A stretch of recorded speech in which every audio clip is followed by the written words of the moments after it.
Dear students, ഇന്ന് നമ്മൾ പഠിക്കാൻ പോകുന്ന ചാപ്റ്റർ സർവേ ആണ്. ഇനി നമുക്ക് അങ്ങോട്ട് പഠിക്കാനുള്ളത് സർവേ തന്നെയാണ്.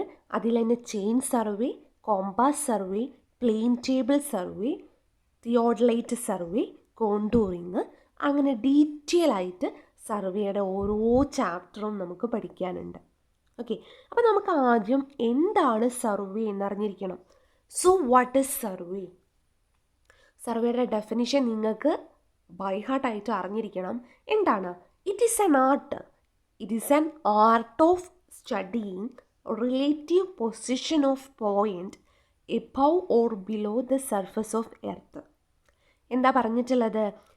ഒരു പോയിൻറ്റിൻ്റെ ഒരു ബിന്ദുവിൻ്റെ സ്ഥാനം അത് ചിലപ്പം ഭൂമിയുടെ ഉപരിതലത്തിന് മുകളിലോ അല്ലെങ്കിൽ താഴെയോ ആവാം. എന്നിരുന്നാൽ കൂടിയും ആ ഒരു പോയിൻറ്റിൻ്റെ റിലേറ്റീവ് പൊസിഷൻ കണക്കാക്കുന്ന കലയെയാണ് അല്ലെങ്കിൽ കണക്കാക്കുന്ന സ്റ്റഡിയെയാണ് നമ്മൾ സർവേ എന്ന് പറയുന്നത്. It is an art of studying relative position of point above or below the surface of earth. ഒരു പോയിൻറ്റിൻ്റെ സ്ഥാനം, റിലേറ്റീവ് സ്ഥാനം, ആപേക്ഷിക സ്ഥാനം എന്നാണ് റിലേറ്റീവ് പൊസിഷൻ്റെ മീനിങ്. ഒന്നിനെ റിഫർ ചെയ്തിട്ട് പറയാം അല്ലേ, ഒന്നിനെ അടിസ്ഥാനമാക്കി ആ പോയിൻറ്റിൻ്റെ സ്ഥാനം പറയാം. ആ പോയിൻ്റ് എങ്ങനെയായിരിക്കാം? ഭൂമിയുടെ ഉപരിതലത്തിന് മുകളിലോ താഴെയോ ആകാം. എന്നിരുന്നാൽ കൂടിയും ആ പോയിൻറ്റിൻ്റെ റിലേറ്റീവ് പൊസിഷൻ കണക്കാക്കുന്ന സ്റ്റഡിയാണ് സർവേ എന്ന് പറയുന്നത്. സർവേ നമ്മൾ സാധാരണ ഏത് പ്ലെയിൻ, നമുക്ക് ഹൊറിസോണ്ടൽ പ്ലെയിനും ഉണ്ട്, വെർട്ടിക്കൽ പ്ലെയിനും ഉണ്ട് അല്ലേ. അപ്പോൾ സർവേ സാധാരണമായിട്ട് ഹൊറിസോണ്ടൽ പ്ലെയിനിലാണ് സർവേ ചെയ്യാറ്. പക്ഷേ ചില സമയങ്ങളിൽ വെർട്ടിക്കൽ പ്ലെയിനിലും സർവേ ചെയ്യാറുണ്ട് കേട്ടോ. അതൊന്ന് ഓർത്ത് വയ്ക്കണേ. അപ്പോൾ ഈ ഒരു ഫിഗർ എന്ന് പറഞ്ഞാൽ ഒരു ലാൻഡ് സർവേ ചെയ്യുന്നതാണ്. അപ്പോൾ ഇത് ട്രിപ്പോഡാണ് കേട്ടോ. ഈ സ്റ്റാൻഡിന് പറയുന്ന പേര് ട്രിപ്പോഡാണ്.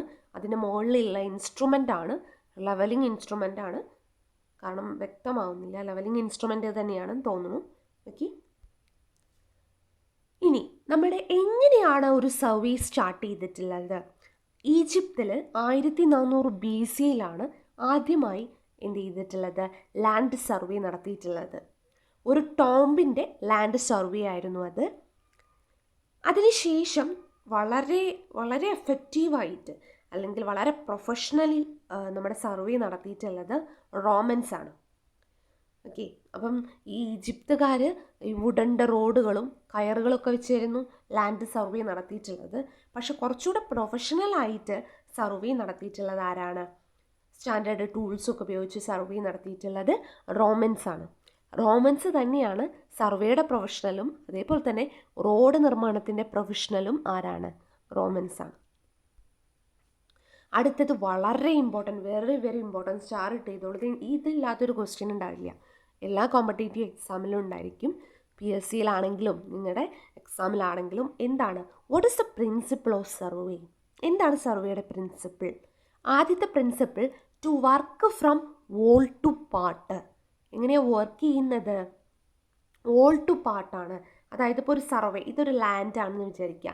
ഈ ലാൻഡാണ് എനിക്ക് സർവേ ചെയ്യേണ്ടത് എങ്കിൽ അതിന് ഓരോ പാർട്ടുകളാക്കും, ഓരോ പാർട്ടാക്കിയിട്ട് സർവേ ചെയ്യും. അതുകൊണ്ടാണ് work from whole to part എന്ന് പറയുന്നത്. അപ്പോൾ ഫസ്റ്റ് പ്രിൻസിപ്പിൾ ക്ലിയർ ആണല്ലോ. വർക്ക് ചെയ്യുക എങ്ങനെയാണ്? വോൾ ടു പാർട്ടാണ്. രണ്ടാമത്തെ principle, to locate a point by at least 2 measurement. നമുക്കൊരു പോയിന്റ് ലൊക്കേറ്റ് ചെയ്യണമെങ്കിൽ എന്ത് ചെയ്യണം? അറ്റ്ലീസ്റ്റ് മിനിമം 2 മെഷർമെൻറ്റെങ്കിലും വേണം. ഓക്കെ, അപ്പോൾ അതാണ് രണ്ടാമത്തെ പ്രിൻസിപ്പിൾ. അപ്പോൾ രണ്ടാമത്തെ പ്രിൻസിപ്പിൾ കുറച്ചുകൂടെ നമുക്ക് എവാബറേറ്റ് ചെയ്ത് പറയാം. അതായത് ഒരു പോയിന്റ് ലൊക്കേറ്റ് ചെയ്യണമെങ്കിൽ നമുക്ക് 2 മെഷർമെൻറ്റെങ്കിലും വേണം. അത് നീളം അളക്കുന്നതായിരിക്കാം, ചിലപ്പോൾ കോൺ അളക്കുന്നത്, കോണിൻ്റെ അളവ്, ആംഗിള് മെഷർ ചെയ്യുന്ന രീതിയിലാവാം, ഇനി രണ്ടും ചെയ്യുന്ന രീതിയിലാവാം. ഓക്കെ, ആദ്യത്തെ മെത്തേഡാണ് റെക്റ്റാങ്കുലർ കോർഡിനേറ്റ്. ഇവിടെ D എന്ന പോയിന്റ് നമ്മൾ മാർക്ക് ചെയ്യുകയാണ്. എങ്ങനെയാണ് മാർക്ക് ചെയ്യുക?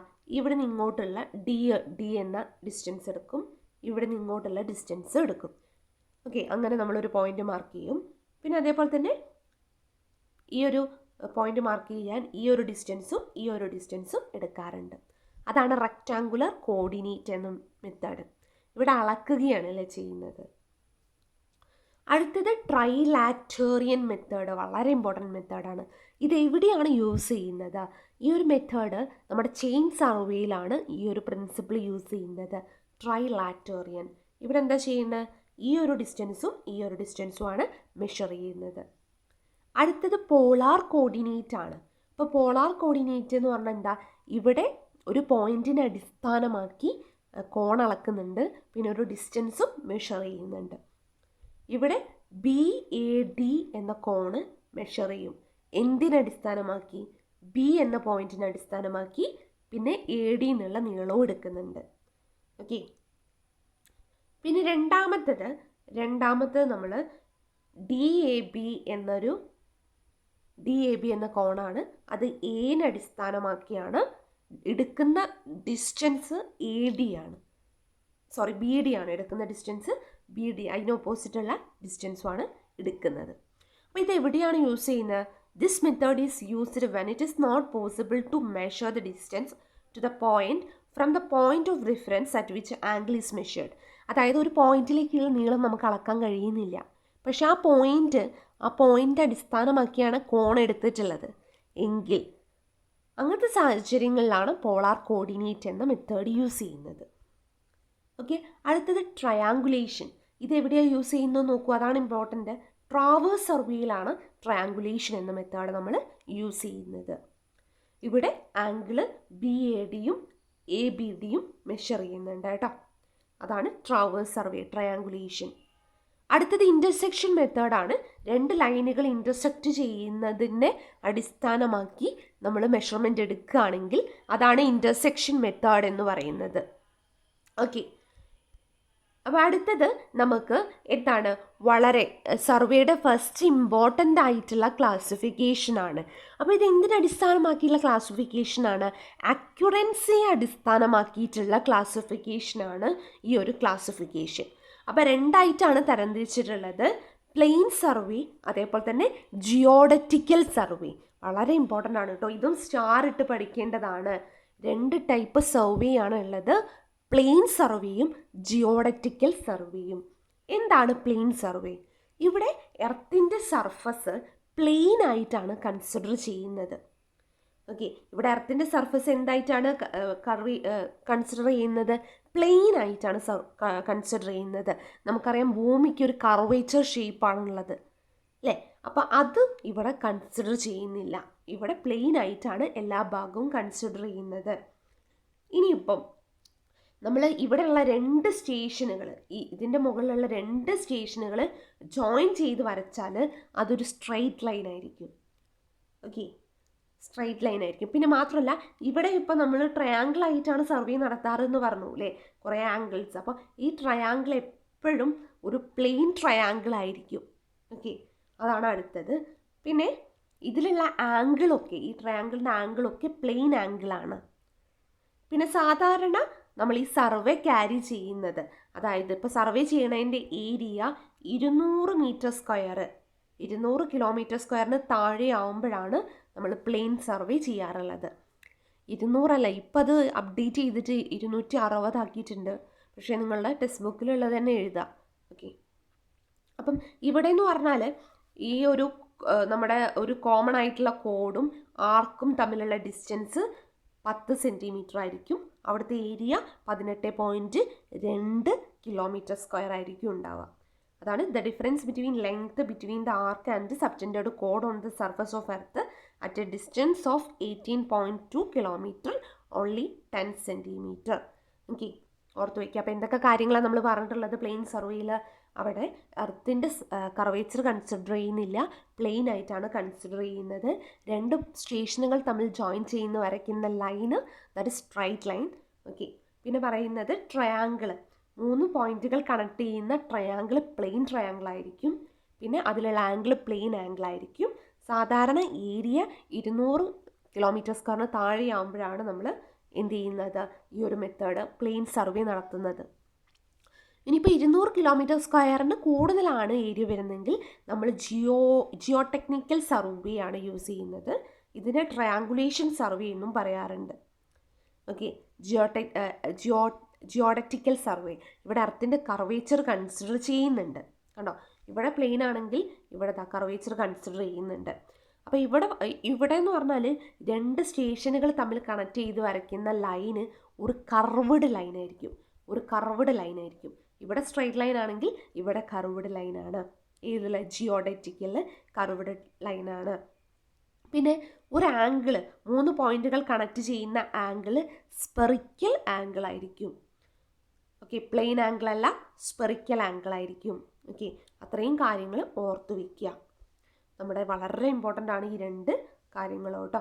അപ്പം നമ്മളിതിനെ ട്രയാങ്കുലേഷൻ സർവേ എന്നും പറയാറുണ്ട് കേട്ടോ. ജിയോഡറ്റിക്കൽ സർവേനെ ട്രയാങ്കുലേഷൻ സർവേ എന്നും പറയാറുണ്ട്. ഓക്കെ, ഇവിടെ കർവേച്ചർ ഓഫ് എർത്ത് കൺസിഡർ ചെയ്യുന്നുണ്ട്. മോർ അക്യുറേറ്റ്, കൂടുതൽ പ്രിസിഷൻ ഉള്ള സർവേയാണ് ഈ ഒരു സർവേ എന്ന് പറയുന്നത്. ഓക്കെ, അടുത്തത് classification according to the nature of the field. നേരത്തെ അക്യുറൻസിനെ അടിസ്ഥാനമാക്കി അല്ലെങ്കിൽ ഫണ്ടമെൻ്റൽ പ്രിൻസിപ്പൽ ക്ലാസിഫിക്കേഷൻ നമ്മൾ പറഞ്ഞു. ഇനി നമുക്ക് നേച്ചറിനെ അടിസ്ഥാനമാക്കി 3ആയിട്ട്, അതായത് ഒരു ഫീൽഡിൻ്റെ നേച്ചറിനെ അടിസ്ഥാനമാക്കി 3ആയിട്ട് തരംതിരിച്ചിട്ടുണ്ട്. Land survey, marine or navigation or hydrographical survey, astronomical survey. അപ്പം ലാൻഡ് സർവേ എന്ന് പറഞ്ഞാൽ ലാൻഡിൽ നടത്തുന്ന സർവേ ആണ് കേട്ടോ. അപ്പം അത് എത്ര ഉണ്ട്? അത് നമ്മൾ എഗെയിൻ ഡിവൈഡ് ചെയ്തിട്ടുണ്ട്. ടോപ്പോഗ്രഫിക്കൽ സർവേ, കഡാസ്ട്രിയൽ സർവേ, അതേപോലെ തന്നെ നമ്മുടെ സിറ്റി സർവേ, എഞ്ചിനീയറിംഗ് സർവേ. അപ്പോൾ ഇതെന്താണെന്ന് നോക്കാം. ഇത് വളരെ ഇമ്പോർട്ടൻ്റ് ആണ് കേട്ടോ. ടോപ്പോഗ്രഫിക്കൽ സർവേ എന്ന് പറഞ്ഞാൽ it is for determining the natural as well as artificial features of a country such as a hill, valley, river, lake. അതായത് ഒരു കൺട്രിയുടെ പ്രകൃതിദത്തപരമായും കൃത്രിമപരമായിട്ടുള്ള ഫീച്ചേഴ്സ്, അതായത് കുന്നുകൾ, വാലികൾ, പുഴകൾ, തടാകങ്ങൾ, മരങ്ങൾ, അതൊക്കെ നാച്ചുറൽ ആയിട്ടുള്ള ഫീച്ചേഴ്സിൽ വരുന്നതാണ് അല്ലേ. ഇനിയിപ്പോൾ ആർട്ടിഫിഷ്യൽ ഫീച്ചേഴ്സിൽ വരുന്നതാണ് റെയിൽവേ, കനാലുകൾ, ബിൽഡിങ്ങുകൾ, ടൗണുകൾ. ഓക്കെ അല്ലേ. അപ്പോൾ ഇങ്ങനെ നാച്ചുറലും ആർട്ടിഫിഷ്യലുമായിട്ടുള്ള ഫീച്ചേഴ്സ് സർവേ ചെയ്യുന്നതാണ് ടോപ്പോഗ്രഫിക്കൽ സർവേ. ഇതാണ് ടോപ്പോഗ്രഫിക്കൽ സർവേയുടെ മാപ്പ്. അങ്ങനെ ചെയ്തുകൊണ്ട് വരച്ച ഒരു മാപ്പാണ് ടോപ്പോഗ്രഫിക്കൽ സർവേയുടെ മാപ്പ്. അടുത്തത് കഡാസ്ട്രിയൽ സർവേ. ഓക്കെ, അതായത് ബൗണ്ടറി ഓഫ് എ ലാൻഡ്, ഒരു ലാൻഡിൻ്റെ അതിരുകൾ മാർക്ക് ചെയ്യുന്ന സർവേ ആണ് കഡാസ്ട്രിയൽ സർവേ എന്ന് പറയുന്നത്. ഇത് ടോപ്പോഗ്രഫിക്കൽ സർവേനേക്കാളും ലാർജ് സ്കെയിലാണ് ഈ ഒരു സർവേ നടത്തുന്നത്. ഓക്കെ, നമ്മുടെ അപ്പം ഒരു കൺട്രീൻ്റെ ബൗണ്ടറി അല്ലെങ്കിൽ ഒരു ലാൻഡിൻ്റെ ബൗണ്ടറി അതൊക്കെ ഫിക്സ് ചെയ്യുന്ന ഒന്നാണ് കഡാസ്ട്രിയൽ സർവേ. അതിൻ്റെ ഫിഗറാണ് കേട്ടോ. ഇത് കണ്ടോ, ബൗണ്ടറി നിങ്ങൾക്ക് കാണാൻ പറ്റുന്നില്ലേ? ബൗണ്ടറി മാർക്ക് ചെയ്യുന്ന സർവേ. അടുത്തത് സിറ്റി സർവേ. ഒരു സിറ്റിയിൽ നടത്തുന്ന സർവേ ആണ്. അപ്പോൾ അതിൽ എന്തൊക്കെ വരും? അവിടുത്തെ റോഡിൻ്റെ കൺസ്ട്രക്ഷൻ, അവിടുത്തെ സർവേ, പിന്നെ അവിടേക്കുള്ള വാട്ടർ സപ്ലൈ സിസ്റ്റം, പിന്നെ അവിടേക്കുള്ള സീവർ എന്ന് പറഞ്ഞാൽ എന്താ? ഡ്രെയിനേജ് വെള്ളം അല്ലേ. ഡ്രെയിനേജ് വെള്ളമൊക്കെ പോകുന്ന സ്ഥലമാണ് സീവർ. ഓക്കെ, അപ്പോൾ അങ്ങനെ എല്ലാം കാണിക്കുന്ന ഒരു സർവേ ആണ് സിറ്റി സർവേ. അടുത്തത് എൻജിനീയറിംഗ് സർവേ ആണ്. അതായത് നമുക്ക് എൻജിനീയറിംഗ് വർക്കുകളായിട്ടുള്ള റോഡ്, റെയിൽവേ, റിസർവോയറുകൾ, വാട്ടർ സപ്ലൈ, സീവേജ്, അങ്ങനെ ഉള്ള എൻജിനീയറിംഗ് വർക്കുകൾക്ക് നടത്തുന്ന സർവേ ആണ് എൻജിനീയറിംഗ് സർവേ. അപ്പോൾ ഇതാണ് എൻജിനീയറിംഗ് മാപ്പ് എന്ന് പറയുന്നത് കേട്ടോ. അടുത്തത് എൻജിനീയറിംഗ് സർവേ 3ആയിട്ട് തരംതിരിച്ചിട്ടുണ്ട്. Reconnaissance survey, preliminary survey, location survey. അതായത് എൻജിനീയറിംഗ് സർവേ സ്റ്റാർട്ട് ചെയ്യുന്നത് റെക്കഗ്നൈസൻ സർവേ എന്നാണ്. ഇതെന്ന് പറഞ്ഞാൽ ഒരു ഫീസിബിലിറ്റി, ഒരു ഗ്രൗണ്ടിൻ്റെ ഫീസിബിലിറ്റി, അതേപോലെ തന്നെ അതിൻ്റെ റഫ് കോസ്റ്റ് അതൊക്കെ കണ്ടുപിടിക്കുന്നതാണ് റെക്കഗ്നൈസൻ സർവേ. അതായത് റഫായിട്ട് നടത്തുന്ന സർവേ ആണ്. യാതൊരു മെഷറിങ് ടൂൾസോ ഒന്നുമില്ലാതെ നമ്മൾ റഫായിട്ട് നടത്തുന്നതാണ്. അപ്പോൾ ഈ ഒരു ഇതിൽ കൊണ്ട് നമ്മൾ സർവേ നടത്തുന്ന സ്ഥലത്തിൻ്റെ ഫീസിബിലിറ്റി, അതേപോലെ തന്നെ അവിടെ നടത്താൻ പോകുന്നതിൻ്റെ കോസ്റ്റ്, അതൊക്കെ റഫായിട്ട് നമുക്ക് കണ്ടുപിടിക്കാൻ പറ്റും റെക്കഗ്നൈസൻ സർവേയിൽ. അടുത്തത് പ്രിലിമിനറി സർവേ. കുറച്ചുകൂടെ മോർ അക്യുറേറ്റ് ആയിട്ട് കൂടുതൽ ഡാറ്റ കണക്ട് ചെയ്യുന്ന സർവേയാണ് പ്രിലിമിനറി സർവേ. അതായത് റെക്കഗ്നൈസിങ് സർവേയിൽ നമ്മൾ ഒന്നിലധികം പ്ലോട്ടുകൾ കണ്ടുപിടിക്കും കൺസ്ട്രക്ഷന് വേണ്ടിയിട്ടുള്ള. ഓക്കെ, എന്നിട്ട് പക്ഷേ അതിൽ പ്രിലിമിനറി സർവേയിലാണ് അതിൽ ഏറ്റവും ബെസ്റ്റ് ലൊക്കേഷൻ കണ്ടുപിടിക്കുന്നത്. ഓക്കെ, അതായത് ഡീറ്റെയിൽ ആയിട്ട് സർവേ നടത്തിയിട്ട് ആ ബെസ്റ്റ് ലൊക്കേഷൻ കണ്ടുപിടിക്കും. ലൊക്കേഷൻ സർവേ എന്ന് പറഞ്ഞാൽ വർക്ക് സെറ്റിംഗ് ഔട്ട് ചെയ്യുന്നതാണ് ലൊക്കേഷൻ സർവേ. അല്ലേ, നമ്മൾ കുറ്റിയടിക്കുക എന്നൊക്കെ പറയില്ലേ, അതേപോലെ തന്നെ ബിൽഡിങ്ങിന് വേണ്ടിയിട്ടുള്ള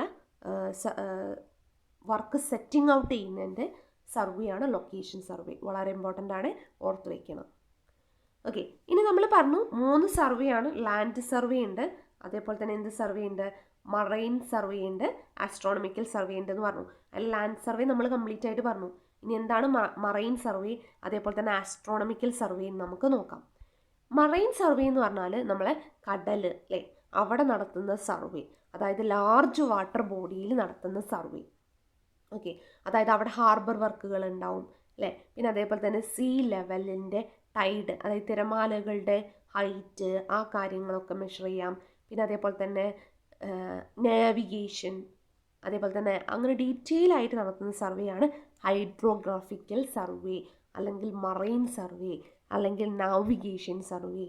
ഓക്കെ, ഒരു ലാർജ് വാട്ടർ ബോഡിയിൽ നടത്തുന്ന സർവേ. അടുത്തത് ആസ്ട്രോണമിക്കൽ സർവേ.